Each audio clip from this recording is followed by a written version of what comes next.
वचन शिकलेलो आहे, बरोबर का? एक वचन म्हणजे एकटी वस्तू, कोणती पण वस्तू जेव्हा असेल ती कशी असते, फक्त एकटी. आणि अनेक वचन म्हणजे त्या सगळ्या गोष्टी जेव्हा एकत्र करतो आपण तेव्हा तिचं काय होतं, अनेक वचन होतं. जसं आता आपण बघूया इंग्लिश मध्ये आपल्याला एक वचन आणि अनेक वचन शिकायचं आहे. तर इथं इंग्लिश मध्ये बघा एका वचनाला काय म्हणतात, वन. काय म्हणतात, वन. आणि अनेक वचनासाठी काय म्हणतात, मेनी. काय म्हणतात, मेनी. मग आता आपण तेच बघत आहोत. आता मी तुम्हाला एखादं उदाहरण देते. बुक. काय देते, बुक.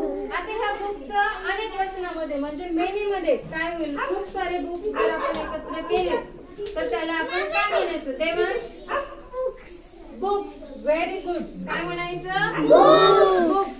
त्याला काय लागलं रे, यस लागलं. त्यावेळेस त्या एका पुस्तकाचं अनेक पुस्तके झाली. काय आलं का तुम्हाला?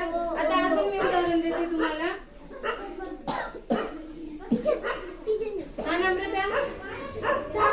डॉग्स. Very good. डॉग्स. काय लागलं रे, यस लागलं. आता इथं जर दिलं मी तुम्हाला कॅट, कल्याणी, कॅट्स. काय होईल, कॅट्स. यस लागलं. आता तुम्हाला सांगता येतील मग परीक्षेला जर आले एक वचन आणि अनेक वचन इंग्लिश मध्ये वन आणि मेनी जर आलं तर तुम्हाला लिहिता येतील, येतील सगळ्यांना? ओके चालेल. थँक्यू. वेलकम.